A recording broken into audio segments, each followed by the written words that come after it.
Queria convidar você a ver sua Bíblia em Lucas 6, de 12 a 16. Eu queria mostrar para você aqui quem era o grupo pequeno de Jesus, né? A gente está falando de grupo pequeno, então abre aí Lucas 6, nós vamos ler do versículo 12 até o 16. Lucas 6, de 12 a 16. Nós ainda vamos participar da ceia daqui a pouco, ainda vamos comer. Pelo menos eu vi comida lá fora, né? A gente depois terminar, nós vamos lá ter um tempo de comunhão, de confraternização. Mas vamos olhar para as Escrituras. E Lucas 6, de 12 até o 16, fala sobre a escolha dos 12 discípulos. Então nós vemos aqui, num daqueles dias, Jesus saiu para o monte a fim de orar, e passou a noite orando a Deus. Ao amanhecer, chamou seus discípulos e escolheu 12 deles, a quem também designou apóstolos: Simão, a quem deu o nome de Pedro, seu irmão André, Tiago, João, Filipe, Bartolomeu, Mateus, Tomé, Tiago, filho de Alfeu, Simão, chamado Zelote, Judas, filho de Tiago, e Judas Iscariotes, que veio a ser o traidor. Então até o Judas, que era o traidor, está com o nome na lista aqui. Eu não sei se tem alguém desse nível lá no seu grupo pequeno, né? O grupo pequeno de Jesus tinha até um traidor, né? Essas eram as pessoas com quem Jesus conviveu a maior parte do tempo dele. Se você ler os evangelhos, você vai ver que Jesus gastou a maior parte do seu tempo com essas pessoas.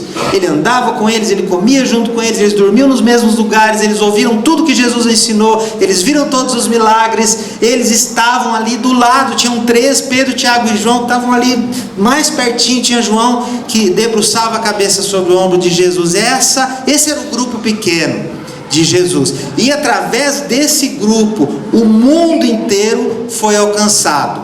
Mas olha que interessante, eu achei isso aqui é uma coisa que eu tenho há muito tempo, procurei para ler para vocês hoje. Imagine se Jesus pegasse essas 12 pessoas e levasse numa empresa de recursos humanos, né, de coaching, numa empresa que alguém fosse avaliar o potencial do empreendimento de Jesus, se Jesus tinha chance de dar certo com a equipe que ele recrutou. Então eu achei isso aqui, olha, para Jesus, filho de José, isso aqui é a avaliação que teria sido feita dos discípulos. Loja do Carpinteiro, Nazaré, 25922. De Jordão, gerenciamento de consultas, é a empresa que teria avaliado os discípulos. Então aqui está o relatório. Caro Senhor, obrigado por nos submeter os currículos dos 12 homens que escolheu para posições gerenciais na sua nova organização. Todos eles passaram por nossa bateria de testes, e nós não apenas passamos os resultados pelos nossos computadores, como também realizamos entrevistas pessoais com cada um deles, com psicólogos e consultores vocacionais. O resultado de cada teste está incluído, e o Senhor poderá estudá-los cuidadosamente. Como parte do nosso serviço, nós faremos alguns comentários gerais para orientá-lo, assim como o auditor irá incluir alguns comentários gerais. Este é o resultado da nossa equipe de consulta e não há custos adicionais. A opinião de nossa equipe é que a maioria dos seus indicados não tem uma formação educacional ou aptidão vocacional para o tipo de empreendimento que o Senhor está assumindo. Eles não têm o conceito de equipe. Nós recomendamos que o Senhor continue sua busca por pessoas com experiência e habilidades comprovadas. Simão Pedro é emocionalmente instável e de temperamento muito difícil. André não tem qualquer qualidade de liderança. Os 2 irmãos, Tiago e João, filhos de Zebedeu, colocam os interesses pessoais acima da fidelidade à empresa. Tomé demonstra uma atitude questionadora que tende a minar a sua moral. Nós sentimos que é nosso dever dizer ao Senhor que Mateus foi colocado na lista negra do grande comitê de negócios de Jerusalém. Tiago, filho de Alfeu, e Tadeu definitivamente têm tendências radicais, e ambos registraram altos pontos na escala de maníaco-depressivos. Um dos candidatos, entretanto, mostra um grande potencial. Ele é um homem de habilidade e cheio de recursos. Recebe bem as pessoas, tem uma mente para negócios e tem contato com pessoas importantes. Ele é altamente motivado, ambicioso e responsável. Nós recomendamos Judas Iscariotes como seu assessor e braço direito. Todos os outros perfis explicam-se por si mesmos. Nós desejamos sucesso em sua nova empreitada. Sinceramente, Jordão, gerenciamento de consultas. O único que era bom era Judas. Os outros não serviam para nada. E se você ler a Bíblia, você vai ver que, não com toda essa dramaticidade aqui, né, dessa ilustração, mas você vai ver que eles eram homens comuns. Jesus, o Filho de Deus, escolheu pessoas comuns para andar com ele. Ele escolheu pescadores, ele escolheu um coletor de impostos, ele escolheu um grupo de revolucionários, pessoas que tinham falhas, pessoas que tinham dificuldades, pessoas que tinham dúvidas. Se Jesus fosse escolher alguém para iniciar o seu ministério como rabino, né, como mestre, o normal seria ele ir para a escola rabínica e pegar aqueles caras que sabiam todas as escrituras de cor, que tinham sido preparados, que estavam sendo treinados. Mas não, Jesus foi buscar estes aqui na rua. Jesus foi buscar essas pessoas no cotidiano. Essas pessoas não estavam lá na escola rabínica porque eles não eram bons. Provavelmente eles tentaram entrar na escola rabínica e lá na escola falaram o seguinte: você não serve, o que seu pai faz? É pescador, vai pescar, meu filho. E você, o que você faz? Meu pai é carpinteiro, vai carpintar com ele também, né? Meu pai tem um comércio, vai vender qualquer coisa lá com seu pai também. Esses homens não eram os melhores, eles eram pessoas comuns, mas o Espírito Santo transformou essas pessoas. O que está escrito em Atos 17:6 é que eles viraram o mundo de cabeça para baixo. Eles transtornaram o mundo.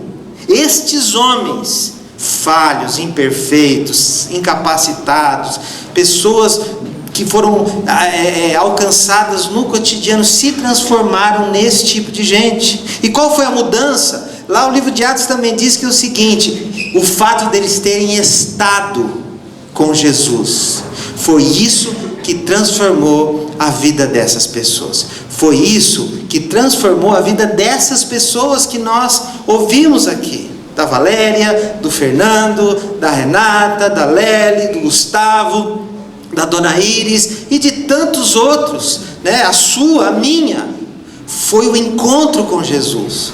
Esse tema de gente como a gente é para lembrar você que Deus, Ele não está esperando de você a sua perfeição. Perfeito é Ele, mas Ele te acolhe, Ele te recebe do jeito que você é, do jeito que você está. E quando nós chegamos, e quando nós nos aproximamos dEle, cheios de pecados, cheios de dúvidas, cheios de problemas, cheios de doenças, cheios de uma série de coisas, Ele nos acolhe, Ele nos recebe e Ele nos transforma. É isso que Jesus faz o tempo todo.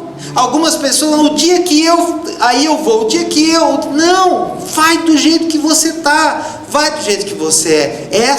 Foi esse tipo de gente que Jesus trouxe para perto de si. Agora, como é que esse grupo funcionava? Eu queria que você olhasse junto comigo para o funcionamento, né, desse grupo de discípulos quando eles estavam com Jesus. Como é que Jesus lidou com essas 12 pessoas enquanto eles estavam juntos? Eu queria que você abrisse num outro texto agora. É o último que nós vamos abrir hoje à noite. Marcos capítulo 3.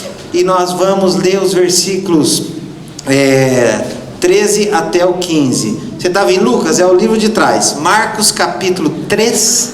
Nós vamos ler do 13 até o 15. Acharam aí? Marcos 3, 13 a 15. Então, uma outra narrativa agora sobre o relacionamento de Jesus com os discípulos. Lá nós vimos o nome deles. Jesus subiu ao monte e chamou a si aqueles que ele quis, os quais vieram para junto dele. Escolheu 12 e, designando os apóstolos para que estivessem com ele, os enviasse a pregar e tivessem autoridade para expulsar demônios. Então, foi para isso que Jesus organizou o seu grupo pequeno, seu grupo caseiro, seu grupo de amigos ali. Aqui estão as razões pelas quais Jesus colocou essas pessoas, e elas ficaram com eles 3 anos juntos. Esses homens ficaram 3 anos com Jesus, e depois dos 3 anos eles saíram e eles transtornaram o mundo. Mas algumas coisas que aconteciam nesse grupo. A primeira coisa que eu queria destacar para você é que no grupo de Jesus, ele era o centro. O grupo pequeno, o grupo pequeno de Jesus, ou o grupo pequeno que essas pessoas fazem parte, o seu grupo pequeno, aquele que eu gostaria que você participasse a partir de hoje, o centro é Jesus. O centro não é ninguém. O centro não é o líder.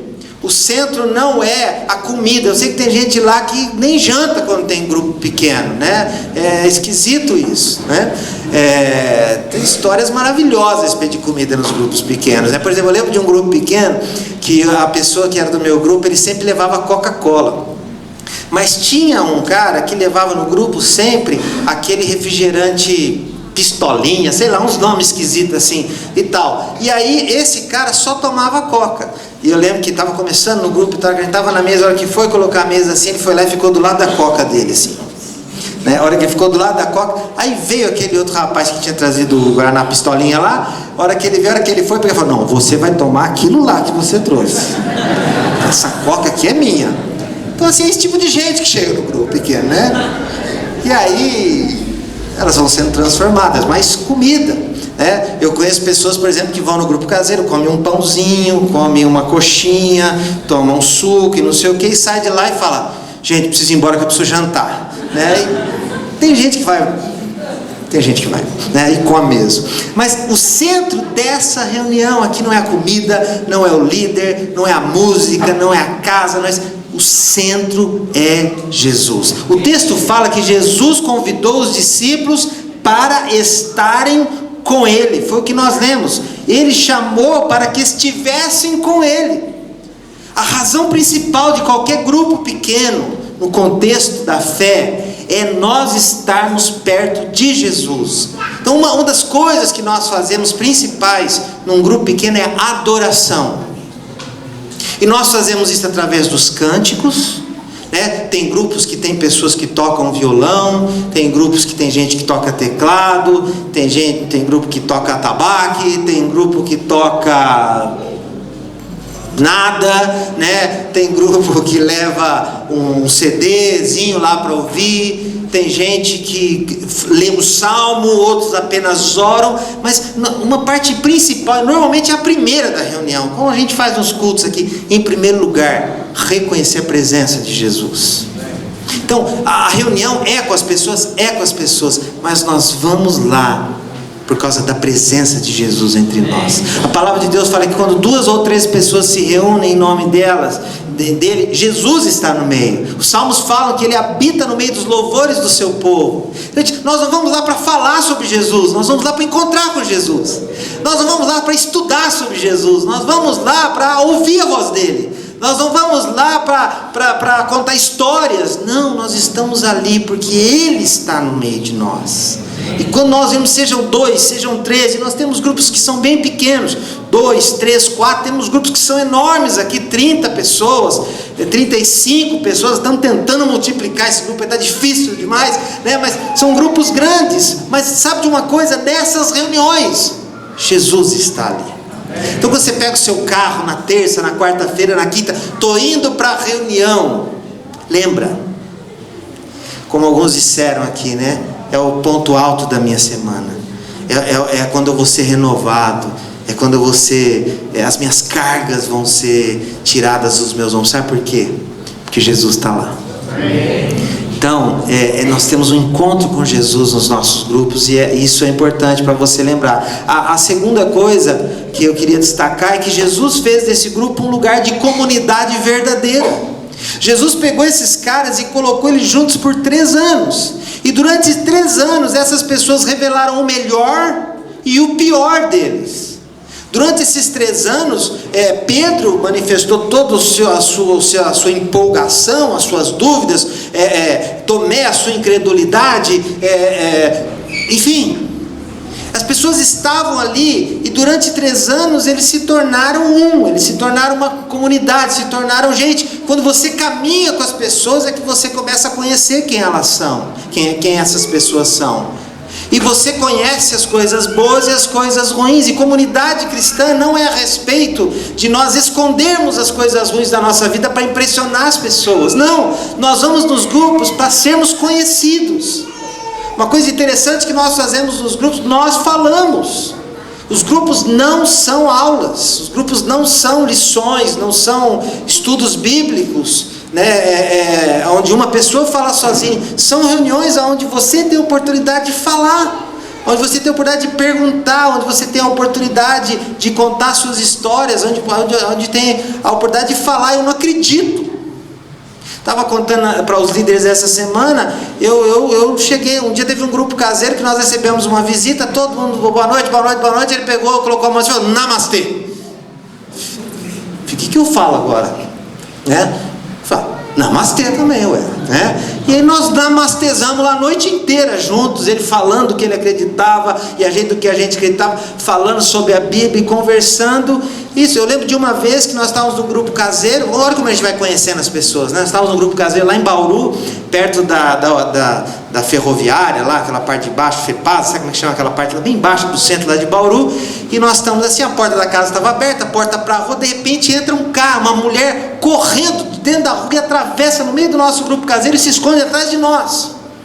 A hora que ela entra um outro cara perseguindo ela, que ia pegar. A pessoa que está do meu lado puxa um revólver de dentro da bolsa. Eu não sabia, ela era investigadora de polícia, né? Ela era do nosso grupo, né? Ela não sabia, ela puxou um revólver. Meu Deus do céu, agora vai morrer alguém aqui. E ela ficou com o revólver. Foi a reunião de grupo mais estranha que eu participei. Ela ficou com o revólver assim, todo mundo começou a adorar naquela, Jesus, aleluia, o Senhor está aqui, Deus, né? Me leva agora, Jesus, né? Ô Senhor. Aí o revólver e tal, daí eu, irmã, por favor, né? Tá tudo bem e tal. Quem é você? O que você está fazendo aqui? Não, ele quer me pegar porque eu vendo droga para ele e agora ele está querendo dinheiro, não sei o que, eu durmo com ele também. Um rolo. Aí fomos lá para fora, falei, guarda o revólver, vamos lá conversar com o cara e tudo mais. Mas esse ambiente, você conhece as pessoas. Eu não sabia que era permitido levar arma num grupo caseiro. Eu nem sei se pode, Fábio, eu não sei se tem uma política a respeito disso, né? Olha só, precisamos pensar, né? Então, o grupo caseiro, ele é um lugar onde você é quem você é, onde você conhece as pessoas como elas são. E é tão legal quando você chega num grupo e você começa a ouvir as histórias das pessoas e você percebe que elas são exatamente como você, só muda o endereço. Elas têm medo como você, elas têm dúvidas como você, elas têm problemas como você, e juntos nós encontramos Jesus, e nós ajudamos uns aos outros, e nós ligamos uns para os outros, e nós colocamos, como o Fábio falou, nós criamos grupos de WhatsApp juntos. Que maravilha, né? 6:30 da manhã começa, né? As coisas importantes, né? O pessoal manda, né?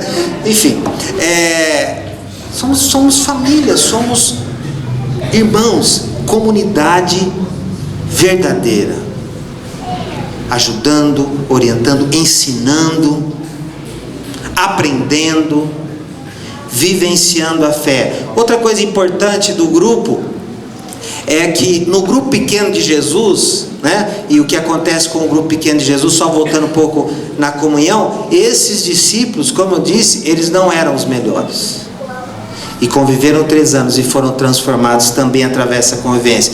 No grupo, Jesus transforma pessoas pela verdade. O texto fala que ele chamou essas pessoas para pregar. Gente, o grupo é sim uma reunião de amigos. Nós nos tornamos melhores amigos, como vocês ouviram aqui. Se tornam parte da nossa vida. Mas nessas reuniões, a palavra de Deus, ela ocupa um lugar especial. Porque apesar de nós conversarmos muito, tudo aquilo que nós conversamos é baseado, sabe? É aprumado, é peneirado, sabe? É julgado e é aplicado de acordo com a palavra de Deus. O grupo não é a respeito de alguém que tem uma opinião mais forte, impor a sua opinião sobre o outro. O grupo não é a respeito de nós fazermos todos ficarem iguais.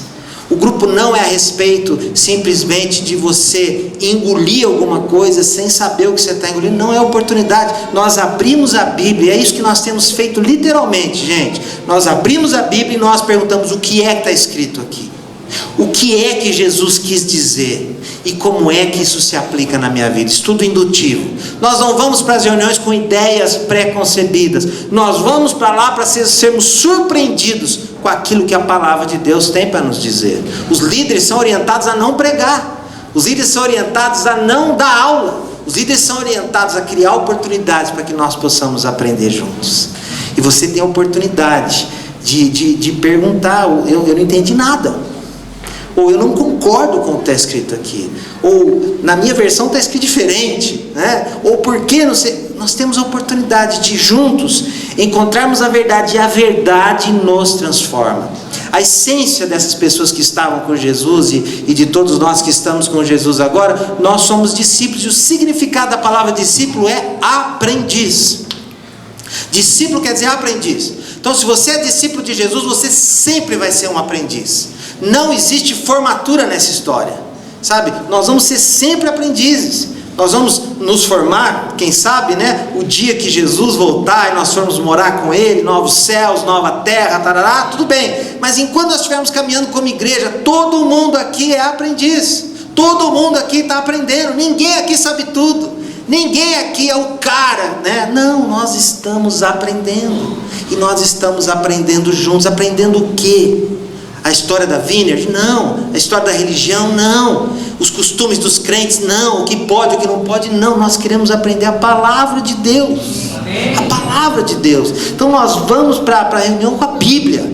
Nós não levamos nem livro, nós levamos a Bíblia. E é a Bíblia que nós vamos ler, a palavra de Deus que nós queremos. E é ela que nos transforma, porque a palavra de Deus é viva. Ela é viva e eficaz, e é mais penetrante do que espada, né, que corta dos dois lados. Ela discerne o nosso coração, a alma e quem nós somos. É a palavra de Deus que nós queremos ouvir. E ela tem um lugar central nisso. É ela que nos transforma. Conhecereis a verdade, e a verdade vos libertará. Ouvi o Bolsonaro falar isso numa entrevista essa semana.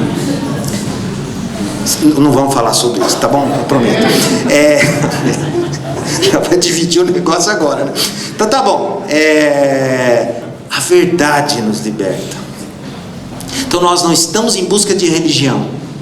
Nós não estamos em busca de uma tradição. Nós não estamos em busca exclusivamente de conhecimento. Nós estamos em busca da verdade, que nos liberta e que nos transforma. E por último, Jesus chama o grupo pequeno dele para proclamar e demonstrar o reino de Deus. O texto fala que ele chamou aqueles ali de apóstolos para pregar e expulsar demônios. Primeira palavra, apóstolos. A palavra apóstolos, né, ficou muito usada, né, e tal. Tem um apóstolo esse, apóstolo aquele, tem uma televisão, aquela coisa toda. Mas a palavra apóstolo, essa palavra apóstolo que é usada aqui, né, em vários textos do Novo Testamento, é apóstolo com letra minúscula. Né? Tem o apóstolo lá, que é o apóstolo Paulo, esses 12 lá, mas aqueles lá foram apóstolos com a letra maiúscula. Nós somos chamados a esse ministério apostólico com azinho minúsculo, porque a palavra apóstolo, essa palavra apóstolo quer dizer enviado por uma razão, delegado, mensageiro, alguém com ordens explícitas. Sabe, então uma das características do povo de Deus é que nós somos um povo apostólico, né? Não porque nós tenhamos o título de apóstolo, mas porque nós temos um ministério, uma função apostólica. Nós somos enviados para o mundo. Então a igreja não existe para dentro, a igreja existe para fora. A igreja existe para alcançar as pessoas que estão lá fora. A gente adora Jesus, a gente encontra amigos, a gente aprende as escrituras. E o que a gente faz com isso? Tiramos fotos, olhamos um para o outro. O que nós fazemos com isso? O que Jesus mandou esses caras fazerem. Vocês vão andar comigo, vocês vão estar comigo, mas depois o que vocês vão fazer? Vocês vão pregar. Vocês são apóstolos. Vocês vão anunciar. Vocês vão demonstrar que fale. Vocês vão expulsar demônios. Tô fora, né? Dá para me incluir fora dessa aí, que eu não sei se eu tô afim dessa parte. Pode tirar essa parte aí, né? Em vários textos das Escrituras, quando fala a respeito do envio dos apóstolos, da igreja e tudo mais, em algum lugar fala expulsar demônios, outro fala curar enfermos, né? Outro lugar fala para cuidar dos necessitados e tudo mais. O contexto global dessa história é o seguinte: nós vamos em direção daqueles que precisam. Jesus foi em direção de pessoas e os demônios foram expulsos. Pessoas que estavam possuídas por demônios. Nós encontramos situações assim. Nós oramos para que as pessoas sejam libertas. Nós encontramos pessoas que estão perdidas. Nós encontramos pessoas que estão sem esperança. Nós encontramos pessoas que estão a ponto de terminar com a vida. Pessoas que estão a ponto de terminar com o casamento. Pessoas que perderam o objetivo na vida. Pessoas que foram traídas. Pessoas que foram abandonadas. Pessoas que não são amadas, não são aceitas. Todos nós éramos assim de uma forma ou de outra. O Evangelho é para essas pessoas. E nós, como grupo, nós não existimos para a preservação da igreja.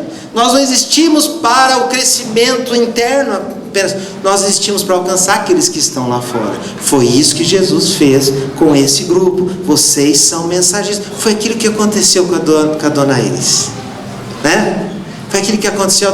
Tinha gente nesse grupo que falava: a Iris precisa de Jesus. Sabe de uma coisa? Já convidamos ela para vir aqui um monte de vezes. Nós vamos lá na casa dela agora, né? E o povo apareceu lá na casa dela, né? E lá eles oraram, cantaram, falaram de Jesus, convidaram para estar mais perto, acolheram, comunicou o Evangelho. E um dia a gente vem aqui para um batismo sem mais nem menos, sem avisar, sem plano nenhum. A gente termina o batismo e fala que alguém mais quer ser batizado. Imediatamente a dona diz: eu quero. Né, e cabum, né, na água, né? E fizemos o batismo. Que manhã maravilhosa que era, junto com tantas outras pessoas que foram batizadas. Nós existimos para isso. Nós existimos para alcançar outras pessoas, para trazer outras pessoas. Era assim que o grupo de Jesus funcionava. Hoje nós vamos tomar a ceia, né, que é a próxima coisa que nós vamos fazer agora. E eu queria que você pensasse que a própria ceia, ela tem esse conteúdo missionário. Ela tem esse conteúdo missional. Abre a sua Bíblia em 1 Coríntios 11, 23 a 26. A ceia no grupo pequeno de Jesus, ela é um envio para a ação. Jesus, e quando você abre aí, né, 1 Coríntios 11, 23 a 26, o que é a ceia? A gente vai participar dela agora. O que é a ceia? Jesus estava prestes a ser preso, ele seria crucificado, morto, 3 dias no sepulcro, ressuscitaria no 3º dia. Quem seriam as pessoas com quem Jesus mais se importaria de gastar tempo naquele momento? O grupo pequeno dele. Ele chama esses caras, né? Senta com eles, pega o pão, coloca na mesa, né? Estavam já comendo uma refeição, né? Eles pegam o pão que já estava na mesa, pega o vinho que está ali, aí ele pega o pão e divide com eles. E as palavras de Jesus são essas que nós vamos ler aqui. Mas só lembrando, quem eram essas pessoas? Era o grupo pequeno de Jesus, né? As pessoas talvez mais próximas, as pessoas que mais entenderam, as pessoas que mais foram envolvidas e absorvidas pela mensagem de Jesus, aqueles que dariam continuidade. E o que Jesus vai falar para eles? Olha as palavras de Jesus. 1 Coríntios 11, 23 a 26, é Paulo que está escrevendo a respeito disso, né?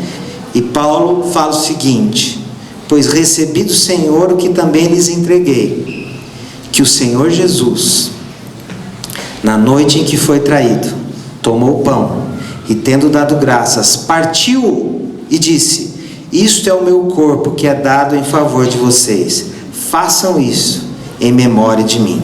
Da mesma forma, depois da ceia, ele tomou o cálice e disse: este cálice é a nova aliança do meu sangue, façam isso sempre que beberem em memória de mim. Porque sempre que comerem deste pão e beberem deste cálice, vocês anunciam a morte do Senhor até que Ele venha. Jesus, quando Ele vai tomar essa refeição, Ele pega o pão, pega o suco, divide com eles, e Ele fala: façam essas duas coisas, para vocês lembrarem de mim. Cada vez que vocês fizerem isso, façam lembrando de mim. Agora, o que essas pessoas vão lembrar de Jesus? O que eles tinham para lembrar de Jesus? Qual era a memória que eles tinham a respeito daqueles 3 anos com Jesus? 3 anos com Jesus com eles. 3 anos eles caminhando juntos. 3 anos eles sendo transformados pela verdade do reino de Deus. 3 anos alcançando as pessoas, tocando os enfermos, tocando os abandonados, tocando os paralíticos, incluindo as mulheres, incluindo as crianças, trazendo os rejeitados, tocando nos leprosos, tocando naqueles que ninguém queria. Foi isso, essa é a memória que eles tinham. Então, quando vocês tomarem desse pão e vocês tomarem desse vinho, lembrem quem vocês são. Vocês são meus discípulos. Lembre do que eu falei para vocês, as minhas últimas palavras. Agora vocês vão. Na verdade a gente tinha falado isso aqui ainda, né? Lá na frente Jesus aparece para eles, né? Isso depois da ressurreição, e fala: agora vocês vão e façam discípulos de todas as nações. Jesus, quando vai encaminhar, fala: agora vocês vão e façam as mesmas coisas. Então, quando nós tomamos a ceia, nós não lembramos de um homem crucificado, agonizante numa cruz, porque a cruz está vazia. Amém. Porque Jesus ressuscitou. Quando nós tomamos a ceia, nós não lembramos de um túmulo, porque o túmulo está vazio, porque Jesus ressuscitou. Quando nós lembramos de Jesus, nós não lembramos de alguém que perdeu, nós lembramos de alguém que venceu, que ressuscitou, que está vivo. Quando nós lembramos de Jesus, nós lembramos que Ele nos chamou para fazer as mesmas coisas que Ele fez. Nós lembramos que Ele nos chamou para sermos seus discípulos, para sermos os seus seguidores, para sermos os seus apóstolos enviados para esse mundo. É isso que a ceia significa. E ainda as últimas palavras de Jesus: porque todas as vezes que vocês fizerem isso, vocês estão anunciando a minha morte até que eu venha. E todas as vezes que nós tomamos desse pão, tomamos desse suco, do fruto da videira, quando nós fazemos isso, nós estamos lembrando que Jesus deu a vida dele por isso.